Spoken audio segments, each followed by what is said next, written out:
ഞാൻ ഷെയർ മാർക്കറ്റിൽ ട്രേഡിംഗ് ചെയ്താലോ എന്ന് ആലോചിക്കുക. പക്ഷെ അതിനു മുമ്പ് എനിക്ക് ട്രേഡിംഗിനെ കുറിച്ച് കൂടുതൽ പഠിക്കണമെന്നുണ്ട്. എനിക്കൊരു ഓൺലൈൻ ആപ്പ് കിട്ടിയിട്ടുണ്ട്. അതിൽ വെർച്വൽ പേപ്പർ ട്രേഡിംഗ് ചെയ്യാനുള്ള സൗകര്യമുണ്ട്. വളരെ ചെറിയൊരു തുക കൊടുത്ത് ഫാന്റസി ഗെയിംസിലും ട്രേഡിംഗ് ലീഗ്സിലും പങ്കെടുക്കാൻ കഴിയും. അത് മാത്രമല്ല, വലിയ ക്യാഷ് പ്രൈസുകളും ബോണസും ഒക്കെ കിട്ടാൻ സാധ്യതയുണ്ട്. ദാ നോക്ക്. പക്ഷെ ഇതുകൊണ്ട് എന്താവാനാ? ഇത് വെർച്വൽ അല്ലേ, ഇത് ഒറിജിനൽ അല്ലല്ലോ. അതെ, പക്ഷേ ഇതിലും ഒറിജിനൽ ഷെയർ മാർക്കറ്റിലും ട്രേഡിംഗ് ചെയ്യുന്നത് തമ്മിൽ വലിയ വ്യത്യാസമൊന്നുമില്ല. കാരണം ഇതിന്റെ ട്രേഡിംഗ് ലിസ്റ്റഡ് സെക്യൂരിറ്റീസിന്റെ റിയൽ ടൈം ഡാമോ ബേസ് ചെയ്തിട്ട് തന്നെയാ. അങ്ങനെയാണോ? എന്നാ എനിക്ക് ഈ ആപ്പിന്റെ ഡൗൺലോഡ് ലിങ്ക് അയക്കാമോ? ദാ പിടിച്ചോ, അയച്ചിട്ടുണ്ട്. എന്നാ ഞാനിതാ ഡൗൺലോഡും ചെയ്തിട്ടുണ്ട്.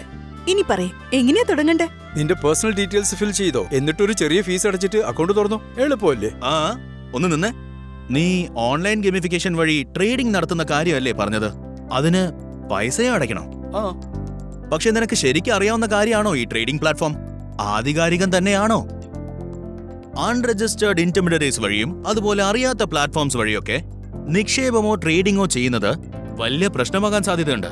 പക്ഷെ ഇത് വെറും ഒരു വെർച്വൽ ട്രേഡിംഗ് പ്ലാറ്റ്ഫോം അല്ലേ? എന്നുവെച്ച് നിയമാനുസൃതമാണോന്നില്ലല്ലോ. ആപ്പിനെ കുറിച്ച് ശരിക്കും അറിയാതെയാണ് നിങ്ങളുടെ പേഴ്സണൽ ഡീറ്റെയിൽസ് കൊടുക്കുന്നത്. അത് ചിലർ മിസ്യൂസ് ചെയ്യാൻ സാധ്യതയുണ്ട്. പക്ഷേ ഇത്രയും പേര് യൂസ് ചെയ്യുന്ന ആപ്പ് സേഫ് ആണെന്നാണ് എനിക്ക് തോന്നിയത്.